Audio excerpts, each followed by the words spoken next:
values: faith, service, education, and responsibility.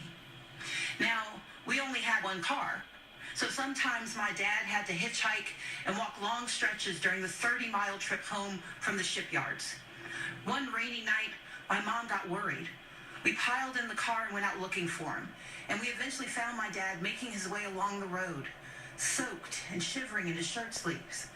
When he got in the car, my mom asked if he'd left his coat at work. He explained that he'd given it to a homeless man he'd met on the highway. When we asked why he'd given away his only jacket, my dad turned to us and said, "I knew when I left that man he'd still be alone, but I could give him my coat because I knew you were coming for me." Our power and strength as Americans lives in our hard work and our belief in more. My family understood firsthand that while success is not guaranteed, we live in a nation where opportunity is possible. But we do not succeed alone. In these United States, when times are tough, we can persevere because our friends and neighbors will come for us. Our first responders will come for us. It is this mantra, this uncommon grace of community, that has driven me to become an attorney, a small business owner, a writer, and most recently, the Democratic nominee for governor of Georgia. My reason for running was simple. I love our country and its promise of opportunity for all. And I stand here tonight because I hold fast to my father's credo. Together, we are coming for America, for a better America. Just a few weeks ago, I joined volunteers to distribute meals to furloughed federal workers. They waited in line for a box of food and a sliver of hope since they hadn't received paychecks in weeks. Making livelihoods of our federal workers a pawn for political gains is a disgrace. The shutdown was a stunt engineered by the President of the United States, one that defied every tenet of fairness and abandoned not just our people, but our values. For 7 years, I led the Democratic Party in the Georgia House of Representatives. I didn't always agree with the Republican speaker or governor, but I understood that our constituents didn't care about our political parties, they cared about their lives. So when we had to negotiate criminal justice reform or transportation or foster care improvements, the leaders of our state didn't shut down. We came together and we kept our word. It should be no different in our nation's capital. We may come from different sides of the political aisle, but our joint commitment to the ideals of this nation cannot be negotiable. Our most urgent work is to realize Americans' dreams of today and tomorrow, to carve a path to independence and prosperity that can last a lifetime. Children deserve an excellent education from cradle to career. We owe them safe schools and the highest standards, regardless of zip code. Yet this White House responds timidly, while first graders practice active shooter drills, and the price of higher education grows ever steeper. From now on, our leaders must be willing to tackle gun safety measures and face the crippling effect of educational loans, to support educators and invest what is necessary to unleash the power of America's greatest minds. In Georgia and around the country, people are striving for a middle class where salary truly equals economic security. But instead, families' hopes are being crushed by Republican leadership that ignores real life or just doesn't understand it. Under the current administration, far too many hard-working Americans are falling behind, living paycheck to paycheck, most without labor unions to protect them from even worse harm. The Republican tax bill rigged the system against working people. Rather than bringing back jobs, plants are closing, layoffs are looming, and wages struggle to keep pace with the actual cost of living. We owe more to the millions of everyday folks who keep our economy running, like truck drivers forced to buy their own rigs, farmers caught in a trade war, small business owners in search of capital, and domestic workers serving without labor protections. Women and men who could thrive if only they had the support and freedom to do so. We know bipartisanship could craft a 21st century immigration plan, but this administration chooses to cage children and tear families apart.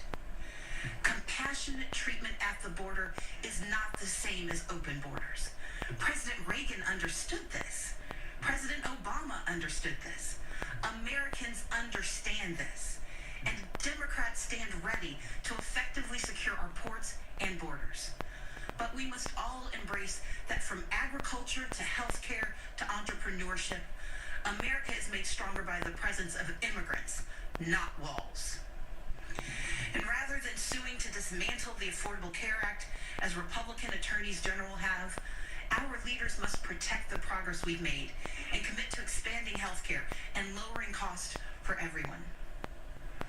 My father has battled prostate cancer for years. To help cover the cost, I found myself sinking deeper into debt. Because while you can defer some payments, you can't defer cancer treatment. In this great nation, Americans are skipping blood pressure pills, forced to choose between buying medicine or paying rent. Maternal mortality rates show that mothers, especially Black mothers, risk death to give birth. And in 14 states, including my home state, where a majority want it, our leaders refuse to expand Medicaid, which could save rural hospitals, save economies, and save lives. We can do so much more. Take action on climate change. Defend individual liberties with fair-minded judges. But none of these ambitions are possible without bedrock guarantee of our right to vote.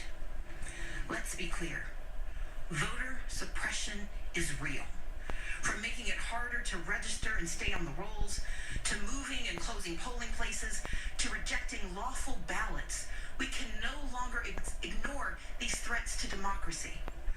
While I acknowledge the results of the 2018 election here in Georgia, I did not, and we cannot, accept efforts to undermine our right to vote.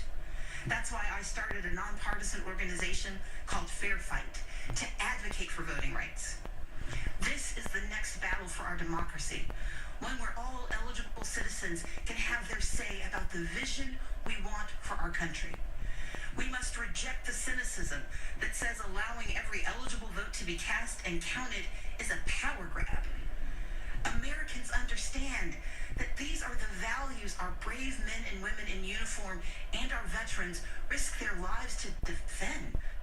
The foundation of our moral leadership around the globe is free and fair elections, where voters pick their leaders, not where politicians pick their voters. In this time of division and crisis, we must come together and stand for and with one another. America has stumbled time and again on its quest towards justice and equality. But with each generation, we have revisited our fundamental truths, and where we falter, we make amends. We fought Jim Crow with the Civil Rights Act and the Voting Rights Act. Yet we continue to confront racism from our past and in our present, which is why we must hold everyone from the highest offices to our own families accountable for racist words and deeds, and call racism what it is: wrong. America achieved a measure of reproductive justice in Roe v. Wade, but we must never forget it is immoral to allow politicians to harm women and families to advance a political agenda. We affirmed marriage equality, and yet the LGBTQ community remains under attack. So, even as I am very disappointed by the president's approach to our problems, I still don't want him to fail. But we need him to tell the truth, and to respect his duties, and respect the extraordinary diversity that defines America. Our progress has always been found in the refuge, in the basic instinct of the American experiment, to do right by our people. And with a renewed commitment to social and economic justice, we will create a stronger America together. Because America wins by fighting for our shared values against all enemies, foreign and domestic. That is who we are. And when we do so, never wavering, the state of our union will always be strong. Thank you, and may God bless the United States of America.